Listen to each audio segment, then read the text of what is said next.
that was cool. It's nice to see some new Gene Stealers. Yeah. That's tick one off the nostalgia list for Tyranids. I think there's might be a few more things on the way. Let's have a look at the next unit. Alrighty, just gotta lower this as low as I can. As low as I can. I know some people don't like when I do this over on my YouTube channel, but I don't want to get hit with a bunch of copyright ID claims, so... Ooh, it's the new Termagant model. Or is this Termagant, whatever. Just doom.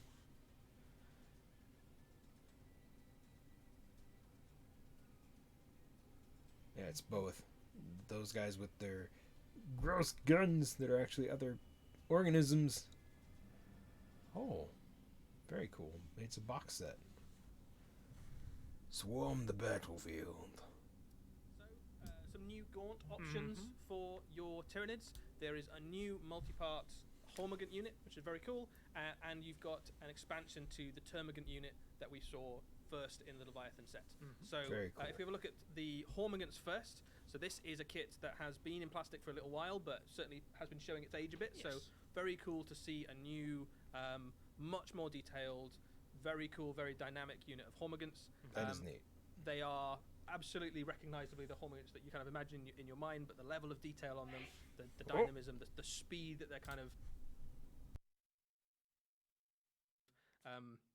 displaying is just much cooler. Kind of a 2 decades more miniature development, I suppose, versus the last time we saw Hormagaunts. So yeah, these guys, they're the basic battle line for the Tyranids, and they'll get dropped onto planets and ships, you name it, just in their billions. And they make up for the quality with quantity. And they've got all the teeth, all the claws. I think this is the head that I saw in the video that I thought maybe was a 3D printed model. I could be wrong, though. Even though they're a little bit fragile, you know, they'll take fire and they'll die, but, you know, if you put 10,000 of them on the other side of the battlefield, they're just going to wash over it like a wave.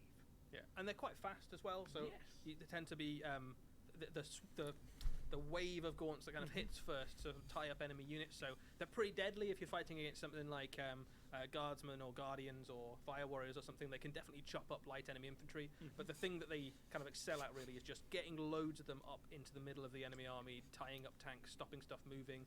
If you're playing a game, these are great to kind of block units from going near objectives and that sort of stuff. So a really cool unit on a lot of people's bucket list as well for the Tyranid units they wanted to see. So there you go, Hormagaunts ticked off. Some more of those on the way. There's a nice closer look at some of those units, so those miniatures. Some of them in a very cool kind of jumping pose as well, which we haven't really seen before. And of course you get a Ripper Swarm. And a Ripper Swarm, yeah.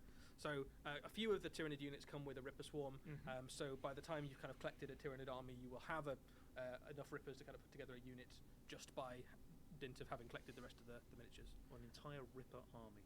I mean, you could try to do a Ripper army. I'm not saying sure. It would be competitive, but yeah, I mean, yeah, sure, why not? Go for it. You do you, Alex. That's fine. So there you go. So Hormagaunts, very cool.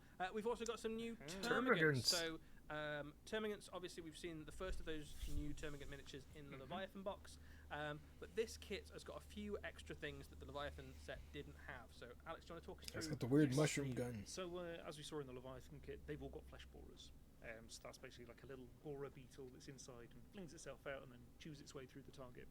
Whereas you get several different options in this one. You've got the classic kind of spine fists, firing out little bits of chitin at the enemy. You've got the Devourers that you can see there on the vast majority of them. Yeah. Instead of one beetle, it just fires loads of grubs. Yeah, like that, the end of that gun is basically just like rotting meat. And so when it fires those out, then the little grubs start to burrow. There's a lot of burrowing involved. If it's not acid, if it's not digestive fluids, it's probably something that's going to burrow into you. But you've also got, you can see there on the left, that chap there with the shard launcher. So it's basically the same kind of parasitic weapon that we've seen with the barb gaunts. You've got in the middle there so let's try that strangle web launcher. Ooh. And then you've got the spike rifle there next to him. I believe you've got one of these, but the old school version. So some of these are really, really deep cut harks back to some of the very, very early Termagant miniatures that came out in metal in 2nd edition, I think it was. So I've got a very, very old Termagant at home with a spike rifle. And effectively, what these options do is they throw in some special weapon options, effectively into your Termagants. So much in the same way that you might have a Space Marine squad or an Astra Militarum squad with like a plasma gun in it, or a flamer or something, they give you a little bit of tactical flexibility to kind of throw in some other weird symbiote weapons. They just look kind of cool as well. So you've got a bit more option and flexibility in terms of what you want to do with that Termagant unit, which if you've been enjoying Tyranids for 20 plus years, also has like a nice little nostalgia. I love the way the weapons are molded. So the way the Tyranids tend to work is that the weapons are actually a separate life form to the main body of the Tyranid. And you can see here just the way, basically like the flesh tubes come in and out of the guns. It's just, obviously, we've improved the way we can make plastic and that kind of thing. You can get this level of definition into them. And it's just absolutely beautiful. Yeah, I think the paint scheme on these, so these are the new weapons, basically, got a nice close-up on them. The paint schemes on these is really nice as well, so you've got, like, you can tell where the one creature starts and one creature stops sort of thing, so that the heavy metal team obviously done a wonderful job of capturing that.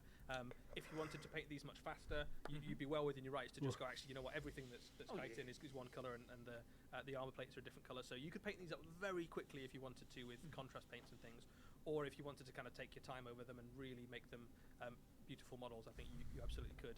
I really like the spike rifle. I think it's just pure nostalgia for me. That's really cool. But the one top right, sorry, remind me of the name on that one. I like that because that looks just the Strangleweapon. I love how the tube is coming out of him into the gun in a sort of really weird parasitic sort of way. So a lot of the Tyranid weapons aren't.